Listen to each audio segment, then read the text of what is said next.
Hello students, MCQ practice সেশনের ক্লাসে তোমাদেরকে স্বাগত জানাই। আজকে আমরা পেয়েছি ইউজিসি নেট, অর্থাৎ 2006-এ কন্ডাক্ট হওয়া ইউজিসি যে নেট এক্সাম হয়েছিল ওরই কোশ্চেন পেপার, এবং এখানকার 50খানা প্রশ্ন আমরা আজকে আলোচনা করব। এই 50খানা প্রশ্ন তোমাদের যারা হিস্ট্রি অফ ইংলিশ লিটারেচারের স্টুডেন্ট রয়েছে তাদের জন্য খুবই হেল্পফুল হবে। আর এন্ট্রান্সের পার্সপেক্টিভ থেকে এগুলো খুবই ইম্পর্ট্যান্ট কোশ্চেন। তো বাকি 9খানা ভিডিও আমরা অলরেডি ইউটিউবে প্লে লিস্টে অ্যাভেলেবেল করে দিয়েছি, এবং এগুলো সবগুলোই এমসিকিউ প্র্যাকটিসের সেট। তোমরা পারলে এখানে আই বাটনে দেখে নিতে পারো। আর চলো তাহলে একদম প্রথম প্রশ্ন থেকেই আমরা আলোচনা শুরু করে দিই। প্রথম প্রশ্নে বলা রয়েছে, which one of the following other book pair is correctly matched, অর্থাৎ একজন অথরের নামের সাথে তার যে লেখা বই এটা কোনটা সঠিক রয়েছে আমাদেরকে সেটা ম্যাচ করাতে হবে। Option A J M Coetzee, Shame, Saul Bellow, Herzog, Salman Rushdie, Disgrace, আল অ্যালফ্রেড জেলিনেক দ্য পিয়ানিস্ট। আচ্ছা, এখানে চারজন অথর রয়েছেন এবং তাদের লেখা চারটি বইয়ের নাম পাশাপাশি লেখা রয়েছে। যে বইয়ের সাথে যে অথরের নাম ঠিক করে ম্যাচ করছে আমাদেরকে ওই অপশনটা চুজ করতে হবে। তো আমরা এখানে দেখতে পাচ্ছি জে এম কোৎজে, যিনি ছিলেন একজন সাউথ আফ্রিকান অস্ট্রেলিয়ান রাইটার। তার কিন্তু সেম লেখা নয়। এই যে সেম বলে যে ওয়ার্কসটা, এটা সালমান রুশদির লেখা, এবং সালমান রুশদির ডিসগ্রেস নয়, এই ডিসগ্রেসটা কিন্তু জে এম কোৎজের লেখা। সিমিলারলি আলফ্রেড জেলিনেকের, তিনিও কিন্তু পিয়ানিস্টের রাইটার নন। তো এখানে একমাত্র কারেক্ট ম্যাচিং পেয়ার হচ্ছে গিয়ে সল বেলো, আমেরিকান রাইটার, এবং তার লেখা হারজক। হারজক হচ্ছে গিয়ে এখানকার কারেক্ট ম্যাচিং পেয়ার। ওকে, তাহলে কারেক্ট ম্যাচিং পেয়ার হচ্ছে কি অপশন বি। আচ্ছা, এই অপশন বি সম্পর্কে একটু এক্সট্রা আমরা দেখে নিই। এই হারজক হচ্ছে গিয়ে 1964 novel by Saul Bellow, composed in large part of letters from the protagonist Moses E Herzog. অর্থাৎ এই হারজক যে নভেলটা, এখানকার মুখ্য চরিত্র হচ্ছে গিয়ে Moses E Herzog. It won the US national Booker prize for fiction and Prix International. এবং এই হারজক যেটা ইউএস ন্যাশনাল বুক অ্যাওয়ার্ড পেয়েছিল। ওকে, তাহলে হারজকের সম্বন্ধে একটু ডিটেলস আমরা এখানে দেখলাম। যাচ্ছি question number 2। Which novel has a নেমলেস narrator, অর্থাৎ কোন নভেলে আমরা একজন নামহীন বা পরিচয়হীন একজন ন্যারেটারকে দেখতে পাবো। Invisible man, the grapes of রথ, মবি ডিক, আর অ্যান্না ক্যারেনিনা। এটা সঠিক উত্তর হবে অপশন এ, ইনভিজিবল ম্যান। ইনভিজিবল ম্যান হয়ে যাবে সঠিক উত্তর। আর এবার এই ইনভিজিবল ম্যানের সম্পর্কে আমরা একটু ডিটেলস দেখে নিই কি বলছে। না, invisible man is a novel by Ralph Ellison. এটা, এই ইনভিজিবল ম্যান, এটা কিন্তু র্যালফ এলিসনের লেখা একটা works about an African American man whose colour renders him invisible, published by Random House in 1952। তো এই ইনভিজিবল ম্যান এটা র্যালফ এলিসনের লেখা একটা নভেল। এছাড়াও এছাড়াও এইচ.জি. ওয়েলসও ইনভিজিবল ম্যান বলে একটা ওয়ার্কস লিখেছেন। কিন্তু র্যালফ এলিসনের লেখা ইনভিজিবল ম্যানেই আমরা একজন ব্ল্যাক পিপলের তার যে লাইফ স্টোরি আমরা ওই নভেলে পড়ব, এবং যেহেতু সে ব্ল্যাক সেই জন্য তাকে এখানে ইনভিজিবল ম্যান হিসেবে সিম্বলাইজ করা হয়েছে। আশা করি বোঝা গেল। আচ্ছা, এই ইনভিজিবল ম্যানে কিন্তু এই হচ্ছে নেমলেস ন্যারেটর, অর্থাৎ পুরো স্টোরিতে এর কোনো নাম দেওয়া নেই। আশা করি বোঝা গেছে। যাচ্ছি question number 3। Samuel Beckett wrote, Samuel Beckett কোনটা লিখেছেন? কোন ওয়ার্কসটা স্যামুয়েল ব্যাকেটের লেখা?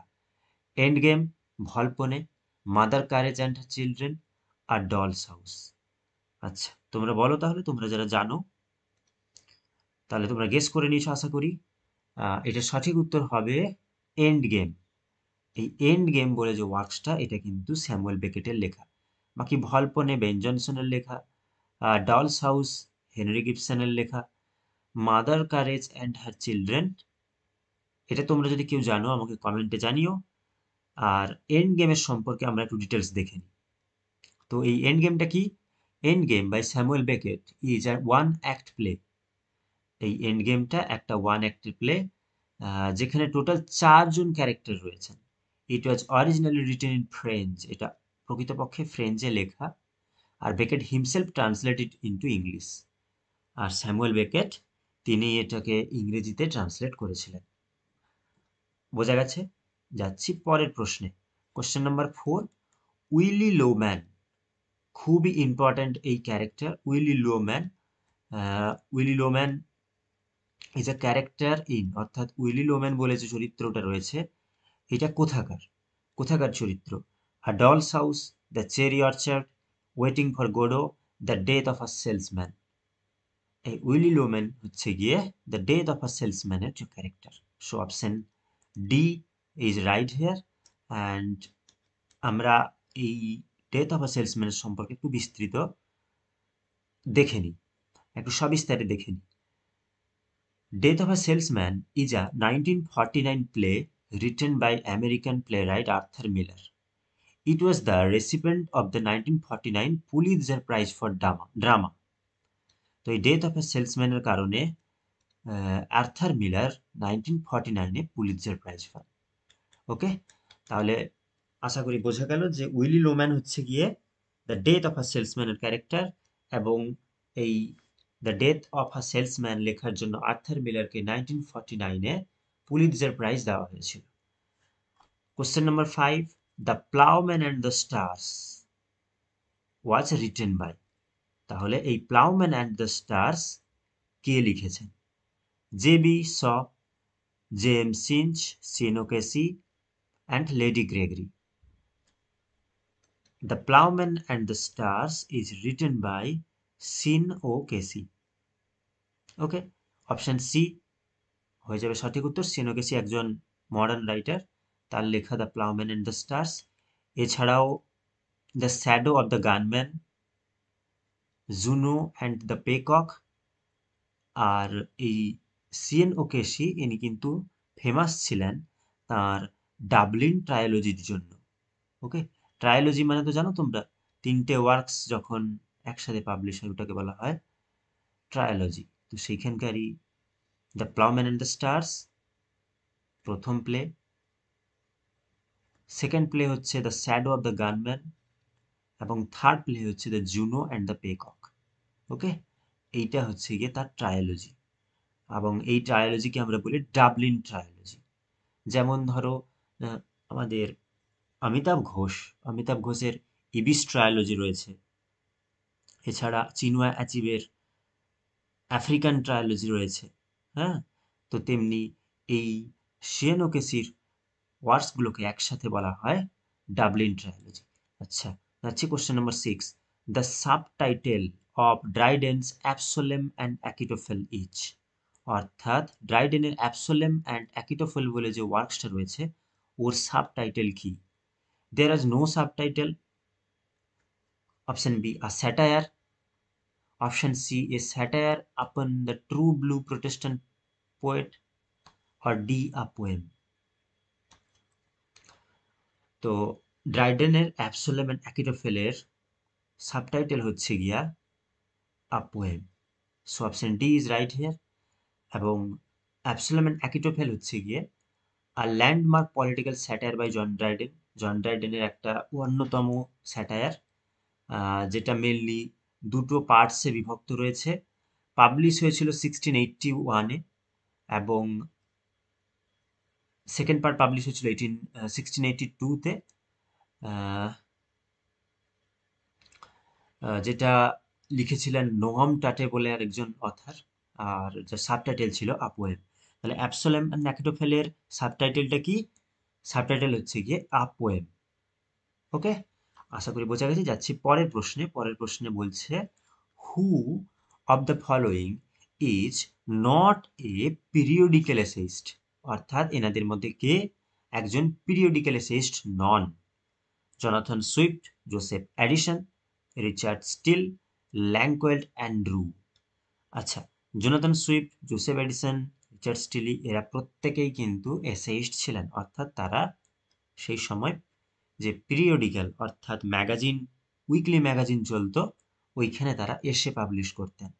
বাট ল্যান্সেলট অ্যান্ড্রু ইনি কিন্তু কোনো পিরিয়ডিক্যাল এসেইস্ট হিসেবে এনাকে গণ্য করা হয় না। আর যেহেতু নট চেয়েছে তাই অপশন ডি হয়ে যাবে এখানকার সঠিক উত্তর। পরের প্রশ্নে যাব। আচ্ছা, তার আগে আমরা একটু ডিটেলস জেনে নিই জোসেফ অ্যাডিসন এবং রিচার্ড স্টিলির সম্পর্কে।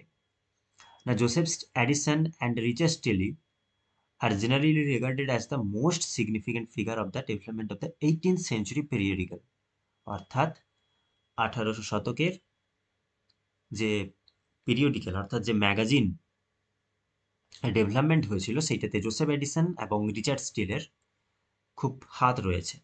তাদের পাবলিশ করা দ্য টেটলার, দ্য স্পেকটেটর এবং দ্য গার্ডিয়ান এগুলো কিন্তু খুবই ইম্পর্ট্যান্ট, এই নামগুলো উইথ দেয়ার পাবলিশিং ইয়ার। এছাড়া জোনাথন সুইফট ইনিও পরবর্তীকালে স্যাটারিস্ট হিসেবে বিখ্যাত, যিনি একটা ছদ্মনাম ইউজ করতেন যা ছিল Isaac Bickerstaff, remember it. But Lancelot Andrewes was among the translators of the authorised version of King জেমসের Bible 1611। He does not belong to 18th century.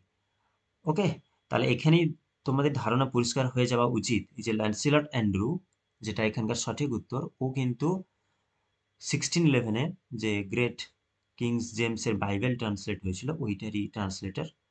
তো তিনি মেনলি এলিজাবেথেনেজের লোক, তিনি 18th সেঞ্চুরির লোক নয়, তাই এলিমিনেট করে আমরা অপশন ডি কে এখানে সঠিক উত্তর হিসেবে বেছে নেব। Going to question number 8।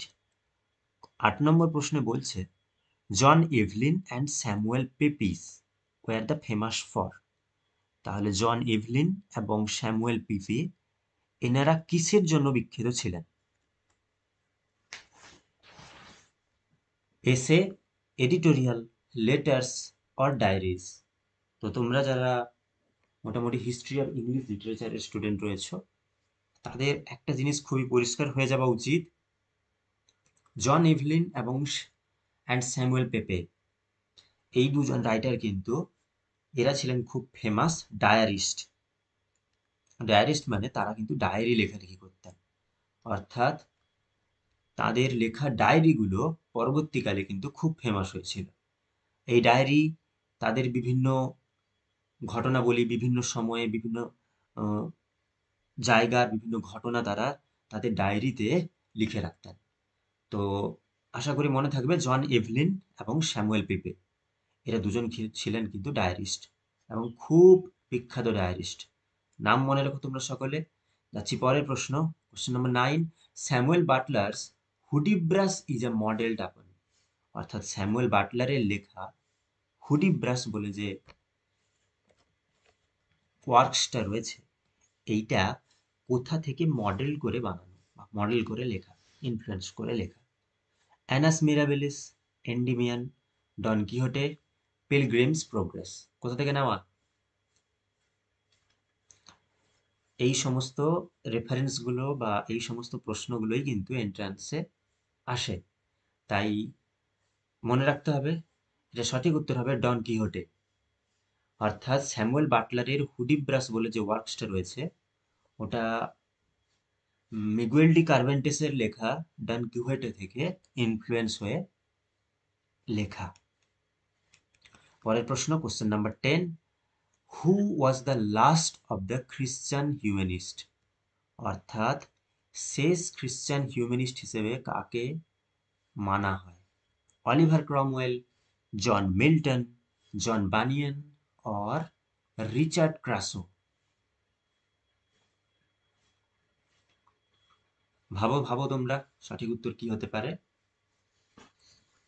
এখানে সঠিক উত্তর হবে অপশন বি, জন মিল্টন। ওকে, অপশন বি জন মিল্টন হয়ে যাবে সঠিক উত্তর। জন মিল্টনকে শেষ খ্রিশ্চান হিউম্যানিস্ট অর্থাৎ the last of the Christian humanist হিসেবে কনসিডার করা হয়। Going to question number 11। The narrative of রাজা রাউস কান্থাপুরা ইজ বেসড আপন। অর্থাৎ এটা ইন্ডিয়ান ইংলিশ লিটারেচারের একটা প্রশ্ন, যেখানে বলছে রাজা রায়ের লেখা যে কান্থাপুরা, কান্থাপুরা বলে একটা ওয়ার্কস রয়েছে, তো সেই কান্থাপুরার স্টোরিটা কোথা থেকে বা ন্যারেটিভটা কিভাবে বেস্ট, অর্থাৎ কোথা থেকে নেওয়া? পুরাণ, শাস্ত্রস, দ্য রামায়ণাস, দ্য মহাভারতাস। এবং কান্থাপুরা বলে যে ওয়ার্কসটা, এটা কিন্তু পুরাণ থেকে কনসিডার করা হয়েছে।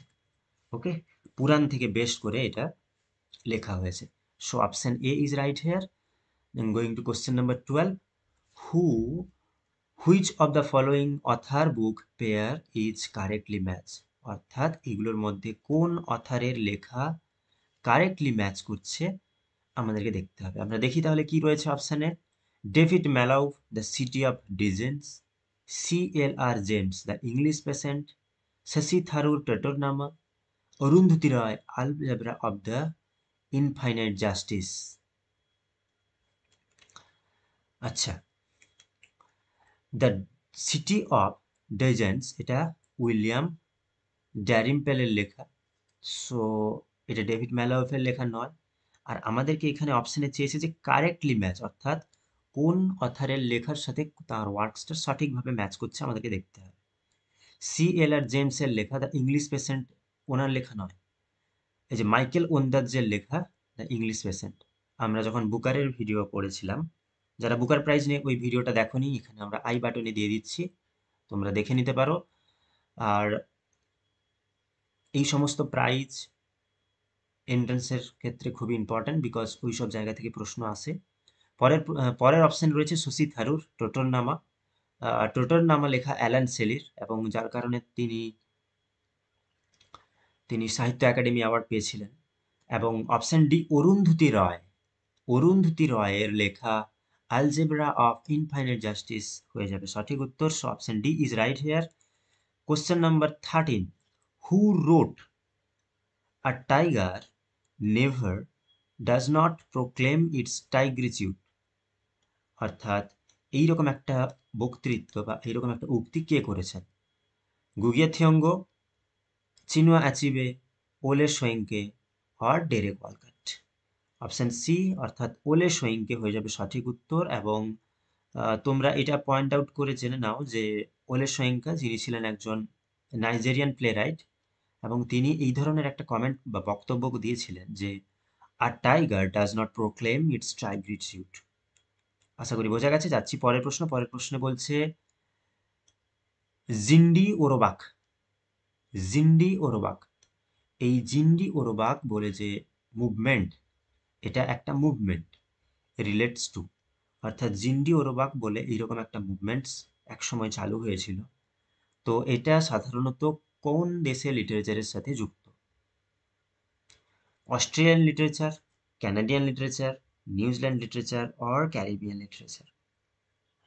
সাপোজ এবার তোমাদেরকে বলে রাখি যে যেমন ধরো পার্টিশন লিটারেচার রয়েছে না, এবার পার্টিশন লিটারেচার বলা মানে মেইনলি ওখানে ইন্ডিয়ান লিটারেচারের একটা খুব বড় অংশ ওর মধ্যে চলে আসে। তো তেমনি জিন্ডি ওরোবাক মুভমেন্ট কোথাকার, কোন দেশের কোন সাহিত্যের একটা, কোন দেশের একটা মুভমেন্ট? সঠিক উত্তর হবে অপশন এ অস্ট্রেলিয়ান লিটারেচার। অর্থাৎ তোমরা অস্ট্রেলিয়ান লিটারেচার যখন পড়বে তখন লক্ষ্য করবে বা তোমরা পরবর্তীকালে শুনবে যে এই জিন্ডি ওরোবাক মুভমেন্ট এটা কিন্তু অস্ট্রেলিয়ার যে লিটারারি মুভমেন্ট 1930s দিকে হওয়া এই মুভমেন্ট বা এরকম একটা মুভমেন্ট হিস্ট্রি অফ অস্ট্রেলিয়ান লিটারেচারে ঘটেছিল। ওকে, আচ্ছা যাচ্ছি question number 15, the Montreal group of poets champion the cause of. অর্থাৎ মন্ট্রিল গ্রুপ অফ পোয়েটস বলে এক ধরনের পোয়েটের গ্রুপ ছিল।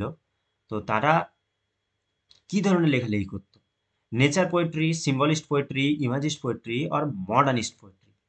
ইয়েস, অপশন ডি এখানে হয়ে যাবে সঠিক উত্তর, মডার্নিস্ট পোয়েট্রি। যাচ্ছি question number 16, the figure of the Abyssinian maid. খুব ইম্পর্টেন্ট প্রশ্ন, very very very very important. Abyssinian maid কোথায় অ্যাপেয়ার হয়েছিল? অর্থাৎ অ্যাবিসিনিয়ান মেট বলে যে চরিত্রটা, ওকে আমরা কোথায় দেখতে পাই? Frost at Midnight, Christabel, Kubla Khan আর Dejection and ode. Option C Kubla Khan হয়ে যাবে সঠিক উত্তর। এবং এই কুবলা খান কিন্তু কোলরিজের লেখা একটা খুব ইম্পর্ট্যান্ট একটা ওয়ার্কস। কুবলা খান তোমরা পরবর্তীকালে পিজি চলাকালীন এই পোয়েমটা অবশ্যই পড়ে থাকবে, বা হয়তো তোমাদের মধ্যে কেউ কেউ হয়তো ইন্টারেস্টিংলি পড়ে থাকতেই পারো।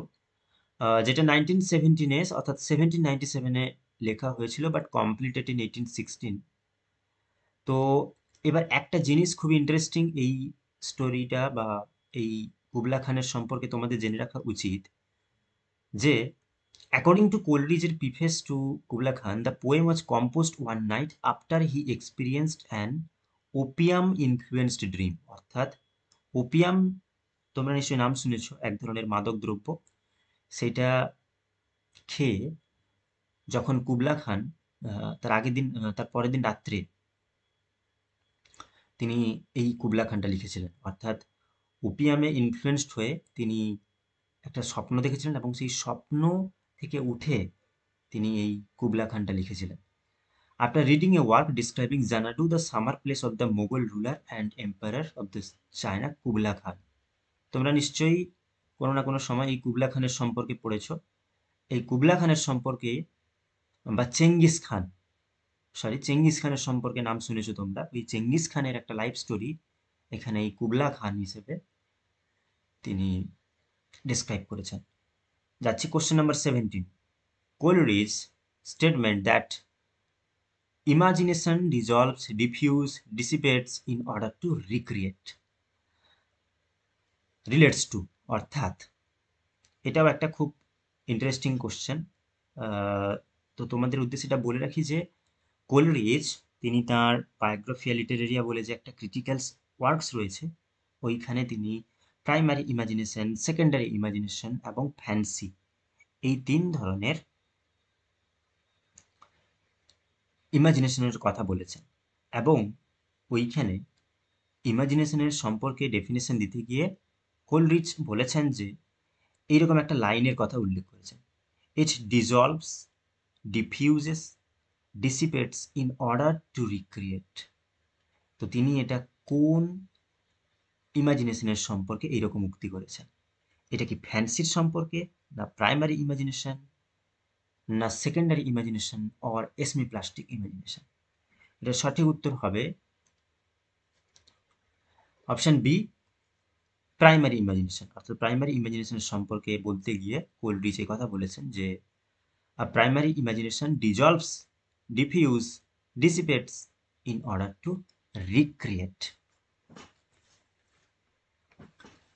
আশা করি বোঝা যাচ্ছে তোমাদের আমাদের এই আলোচনাগুলো।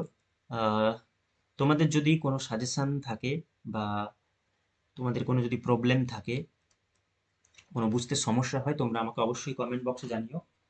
আর এই সমস্ত কোশ্চেন পেপারগুলোই কিন্তু এন্ট্রান্সের পয়েন্ট অফ ভিউ থেকে খুবই ইম্পর্ট্যান্ট। এগুলো কোনো মন গড়া এমসিকিউ বানানো নয়, এগুলো পরীক্ষায় আসা এমসিকিউ প্র্যাকটিস করছি আমরা। তো তোমাদের যাদের মোটামুটি করে হিস্ট্রি অফ ইংলিশ লিটারেচারটা পড়া হয়ে গেছে তাদের পক্ষে এগুলো খুবই ইজি হবে। আর যাদের ক্ষেত্রে হয়নি তোমাদের পড়া, তোমরা তারা ধীরে ধীরে করে এজ ওয়াইজ তোমাদের প্রিপারেশন স্টার্ট করে দাও। এখনো অনেক সময় বাকি, তোমরা অনায়াসে কভার করতে পারবে। আচ্ছা, যাচ্ছি পরের প্রশ্ন। কোশ্চেন নাম্বার 18 বলছে, did he who made the lamb made the. এটা একটা কবিতার লাইন। তো বলছে এই কবিতার লাইনটা কোথায় রয়েছে? The tiger, chimney sweeper, London, introduction. এখানে সঠিক উত্তর হবে দ্য টাইগার। আর এই টাইগার এটা লিখেছিলেন উইলিয়াম ব্লেক, যেটা 1794-এ পাবলিশ হয়েছিল সংস অফ এক্সপিরিয়েন্সে, আ কালেকশন অফ ওয়ার্কস। যাচ্ছি পরের প্রশ্ন। পরের প্রশ্নে বলছে এসেজ অফ এলিয়া। অর্থাৎ এসেজ অফ এলিয়া এইটা কি? A political ideology, a economic disparity, literary criticism, personal impressionism, impressions. তো এটা সঠিক উত্তর হবে option D, personal impressions. Essays of Elia এটা চার্লস ল্যাম্বের লেখা এক ধরনের এসে কালেকশন। হ্যাঁ, আচ্ছা বোঝা গেছে। যাচ্ছি পরের প্রশ্নে। Question number 20। Who among the following is a writer of historical romance? Historical রোমান্সের সাথে কোন অথার যুক্ত রয়েছেন? Emily Bronte, Jane Austen, Walter Scott, Walter Savage, Landor. এটা সঠিক উত্তর হবে option C, Walter Scott. Walter Scott কিন্তু ছিলেন একজন হিস্টোরিক্যাল নভেলিস্ট, অর্থাৎ তিনি তার লেখাতে বিভিন্ন ঐতিহাসিক ঘটনা কাহিনী নিয়ে তার নভেলগুলো তিনি লিখতেন। ইভান অফ, তারপর হার্ট অফ মিডলোথিয়ান, এই সমস্ত ওয়ার্ক কিন্তু ওয়াল্টার স্কটের লেখা। তো তোমরা বাংলাতে যারা শরদিন্দু মুখোপাধ্যায় পড়েছো তারা লক্ষ্য করবে যে তুঙ্গভদ্রার তীরে, হ্যাঁ তাই না, ওই সমস্ত ওয়ার্কসে বা ওই সমস্ত গল্পে তোমরা যখন ওই গল্পগুলো শুনবে লক্ষ্য করবে যে বিভিন্ন হিস্টোরিক্যাল রেফারেন্স রয়েছে, অর্থাৎ লেখকেরা জেনে বুঝে কিছু ঐতিহাসিক চরিত্র, ঐতিহাসিক ঘটনাবলী বিভিন্ন গল্পের মধ্যে যোগ করার চেষ্টা করতেন। তো এইগুলোকে, এই যে ইতিহাসের যে এই সমস্ত রেফারেন্স যখন কোনো লেখার মধ্যে থাকতো, ওইটাকে বলা হয় একটা হিস্টোরিক্যাল ইনফ্লুয়েন্স থাকছে। সিমিলারলি এখানে এই প্রশ্নেও বলেছে যে who among the following is a writer of historical romance. তাহলে আশা করি বোঝা গেছে, সঠিক উত্তর হবে ওয়াল্টার স্কট। যাচ্ছি পরের প্রশ্নে, question number 21। Which of the following thinkers concept pairs is correctly match?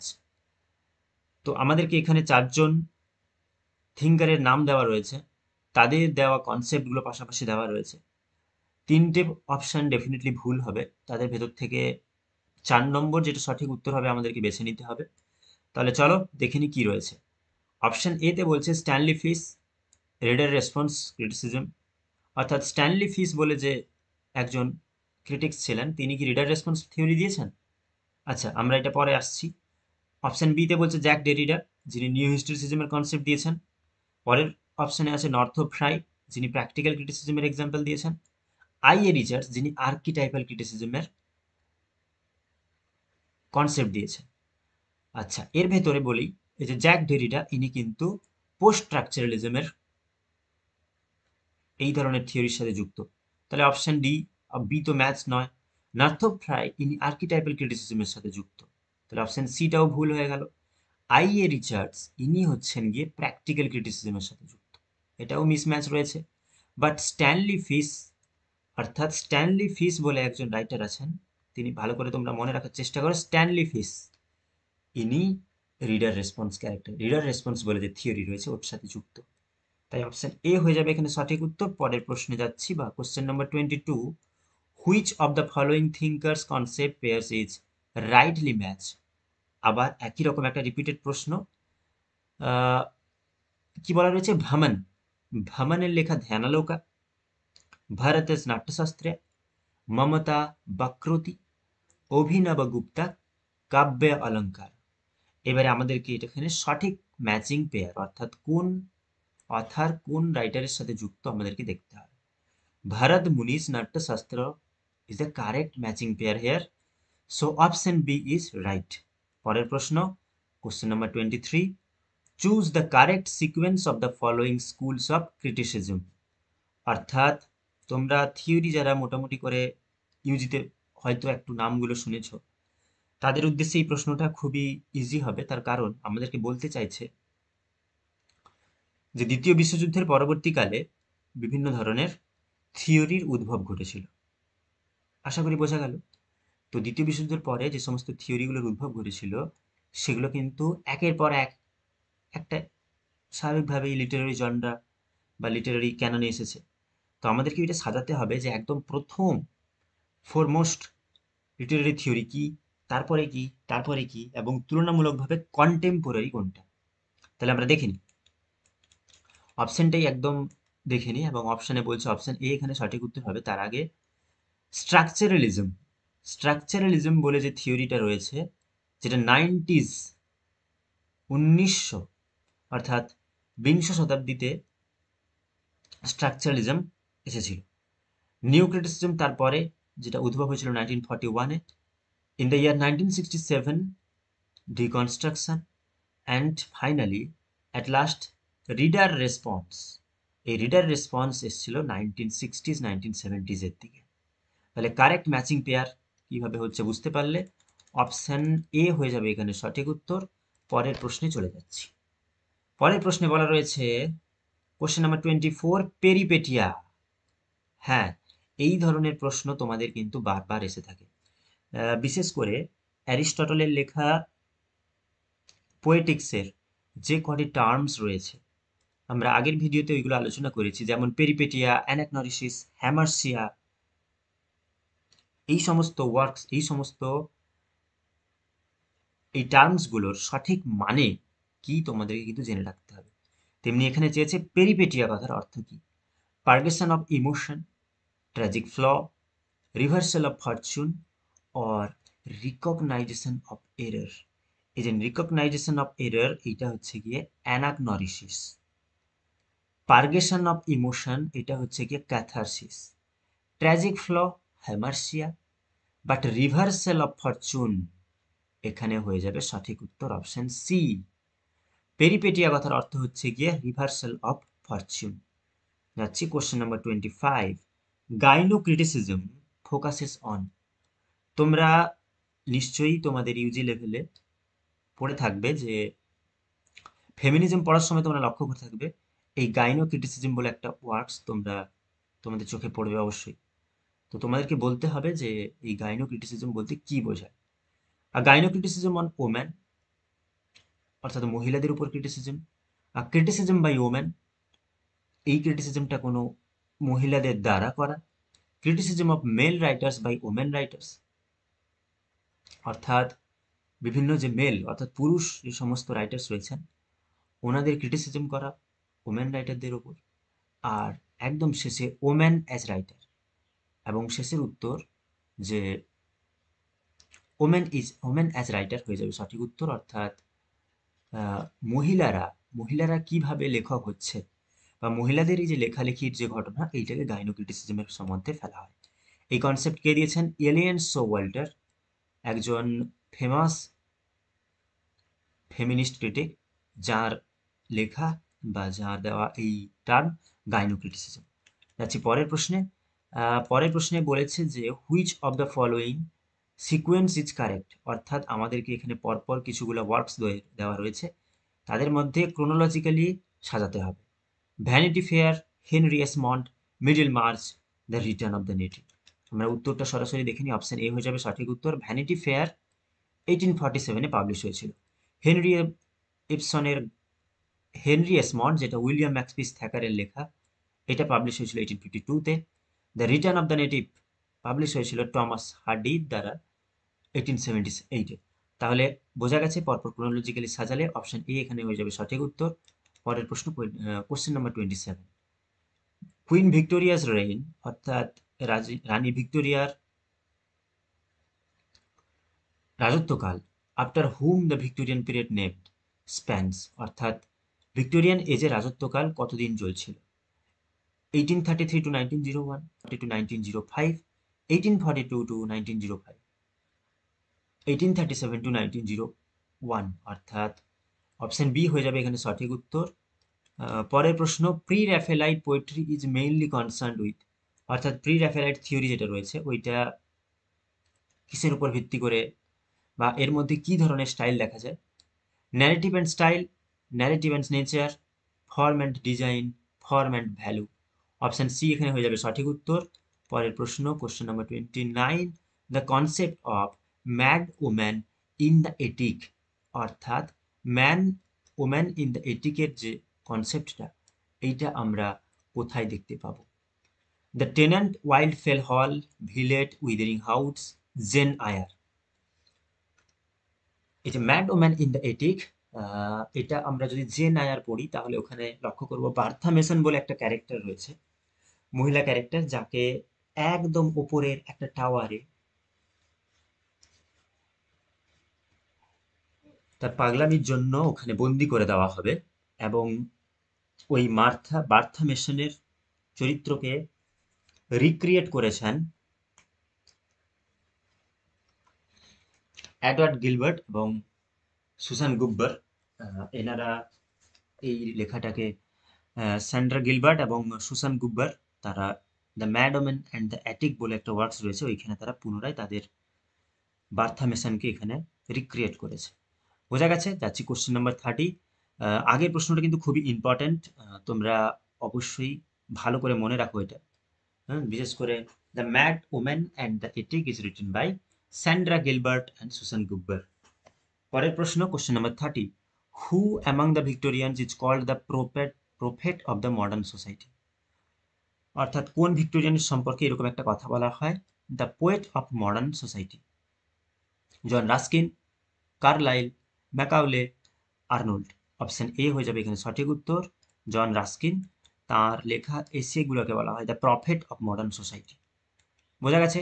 যাচ্ছি পরের প্রশ্ন, question number 31, who among the following is not a pilgrim in the Canterbury Tales? অর্থাৎ নিচে দেওয়া চারটি অপশনের মধ্যে কোনটা ক্যান্টারবেরি টেলসের ক্যারেক্টার ছিল না? The haberdasher, the tapster, the blacksmith or the summoner? তো তোমরা যারা মোটামুটি করে ক্যান্টারবেরি টেলসের পড়েছো, ওরা লক্ষ্য করবে হ্যাবারড্রেসার, ব্ল্যাক স্মিথ এবং সামানার, এরা তিনজনই কিন্তু ক্যান্টারবেরি টেলসের character. But option B, the tapster is not a character of Canterbury Tales. So option B is right here. পরের প্রশ্ন 32, important character Bosola is a executioner in? অর্থাৎ বোসোলা বলে যে এক্সিকিউশনার রয়েছে, ওকে আমরা কোথায় দেখতে পাই? The Spanish tragedy, the Duchess of Malfi, the white devil or the Jew of Malta? এটা সঠিক উত্তর হবে option B, the Duchess of Malfi. ওখানকারই চরিত্র রয়েছে বোসোলা। পরের প্রশ্ন, the mystery plays deal with? আচ্ছা, মেডিভেল ইংল্যান্ডে mystery play, miracle play, model play, sorry, mystery play, miracle play এবং মরালিটি প্লে বলে এই তিন ধরনের প্লে এক সময় প্রচলিত ছিল। তো আমাদেরকে চেয়েছে যে দ্য মিস্ট্রি প্লে বলে যে প্লেটা লেখা হতো ওই সময়, ওইটা কিসের উপর ডিপেন্ড করে লেখা হতো? The life of the Christ, অর্থাৎ যিশু খ্রিস্টের জীবনের উপরে। দ্য নিউ টেস্টামেন্ট, নিউ টেস্টামেন্টের উপরে বেস করে। স্লামস অ্যান্ড অ্যাপোক্রিপ্পা, এটা অপশন বি হয়ে যাবে সঠিক উত্তর, দ্য নিউ টেস্টামেন্টে সম্পর্কে নিয়ে লেখা the mystery play. Question number 34, the fairy queen is based on? অর্থাৎ ফেয়ারি কুইন বলে যে ওয়ার্কসটা রয়েছে ওইটা কোথা থেকে লেখা? ইউটোপিয়া, টোটেলস মিসেলেনি, মটেরি Arthur, Orlando Furioso? Option C হয়ে যাবে এখানে সঠিক উত্তর, টমাস মেলোরিস লে মটেরি আর্থার। অর্থাৎ ফেয়ারি কুইন লেখার আগে এডমন্ড স্পেন্সার লে মটেরি আর্থার থেকে ইনফ্লুয়েন্স হয়েছিলেন। বোঝা গেছে? যাচ্ছি পরের প্রশ্ন, question number 35, choose the correct chronological sequence of following place? অর্থাৎ সঠিক ক্রোনোলজিক্যাল সিকোয়েন্স কোনটা হবে তা আমাদেরকে এখানে দেখতে হবে। কিং লিয়ার, ওথেলো, ম্যাকবেথ, হ্যামলেট। আচ্ছা, শেক্সপিয়ারের লেখা এই চারটে ওয়ার্কসকে ক্রোনোলজিক্যালি মনে রাখার জন্য তোমরা এইভাবে মনে রাখতে পারো, হোকেম, HOKM। কিভাবে? না, এইচ ফর হ্যামলেট, এরপরে ওথেলো, তারপরে আসছে কিং লেয়ার এবং শেষে ম্যাকবেথ। বোঝা গেল? তাহলে হোকেম এই কোটেশন অনুযায়ী যদি সাজাই তাহলে আমরা দেখতে পাবো অপশন সি হয়ে যাবে সঠিক উত্তর। পরের প্রশ্নে যাচ্ছি, পরের প্রশ্নে বলছে Pope says essay on criticism sums up the art of poetry as taught first by? অর্থাৎ এসে অন ক্রিটিসিজমে আর্ট অফ পোয়েট্রি হিসেবে কে বর্ণিত করেছেন? Aristotle, Horace, Longinus, Plato? এটা সঠিক উত্তর হবে option B, Horace. Option B, Horace হয়ে যাবে সঠিক উত্তর। পরের প্রশ্নে বলছে কোশ্চেন নাম্বার 37, সুইফটস অর্থাৎ জোনাথন সুইফটস টেল অফ এ টাপ is a satire on? Jonathan Swift ছিলেন একজন অগাস্টান প্লেরাইট এবং তিনি তার যে বিখ্যাত লেখা গালিভার ট্রাভেলস লিখেছেন, এছাড়াও টেল অফ এ টাপ বলে এক ধরনের স্যাটায়ার লিখেছেন। ওইটা কিসের উপর স্যাটায়ার করে লেখা? Science and morality, art and modernity, dogma and superstition, fake morals and manners? Option B এখানে, অপশন সি সঠিক উত্তর, ডগমা অ্যান্ড সুপারস্টিশন। পরের প্রশ্ন, question number 38, doctor Johnson started, অর্থাৎ ডক্টর জনসন কি শুরু করেছিলেন? The postman, the spectator, the Rambler, the Tatler? সঠিক উত্তর হয়ে যাবে option C, the রামলার।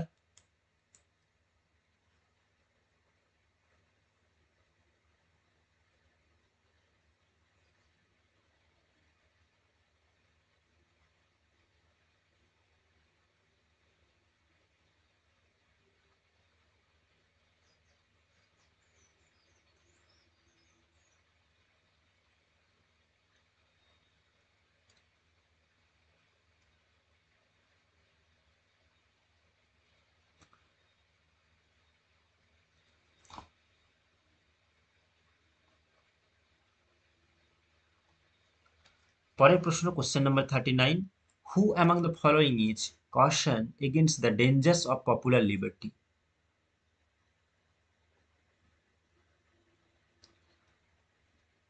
Mary Wollstonecraft, Edmund Burke, Thomas Hobbes or John Locke? সঠিক উত্তর হবে অপশন বি, এডমন্ড বার্গ। পরের প্রশ্ন question number 40, which famous American classics opens with call me Ishmael? Important question. তো বলছে যে আমেরিকান কোন ক্লাসিক নভেল এইভাবে শুরু হচ্ছে যে কল মি ইসামেল? ওকে, এই ইসমাইল বলে যে ক্যারেক্টার, এটা আমরা কোথায় দেখতে পাই?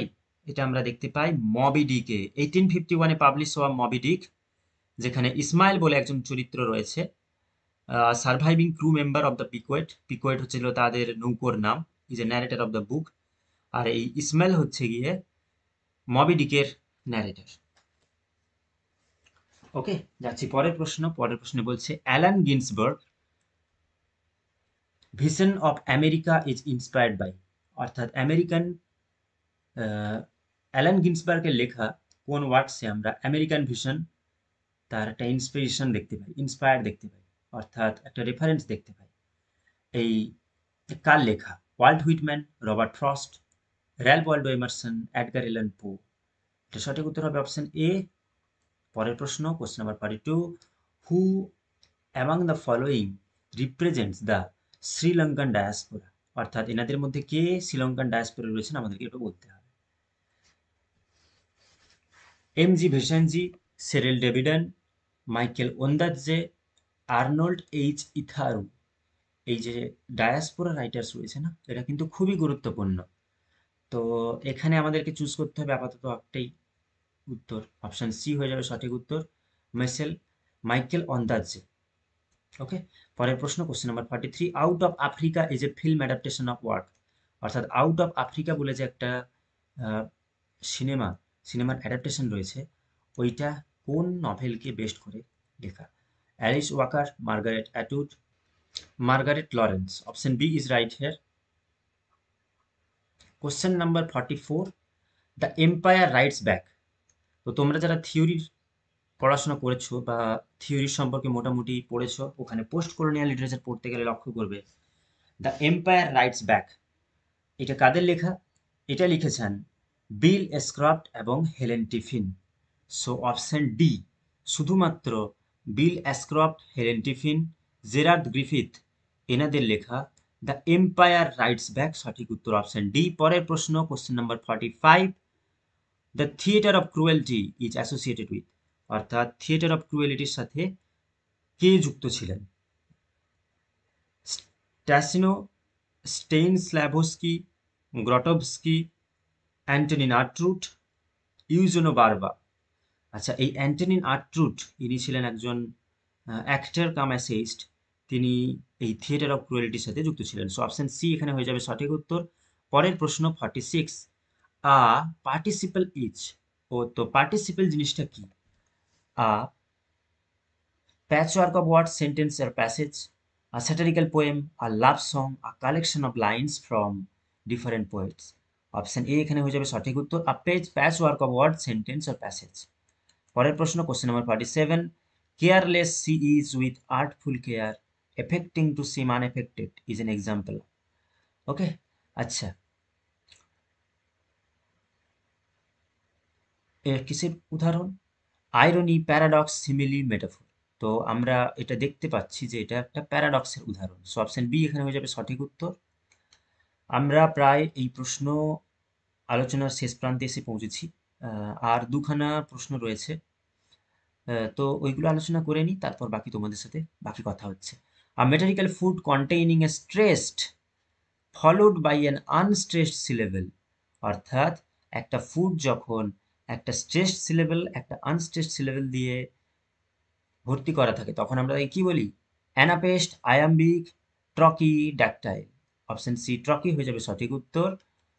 পরের প্রশ্ন, দ্য রাইম স্কিম অফ স্পেন্সেরিয়ান স্ট্যাঞ্জা? খুব খুব ইম্পর্ট্যান্ট, এই স্পেন্সেরিয়ান স্ট্যাঞ্জা কোন রাইমিং স্কিমে লেখা?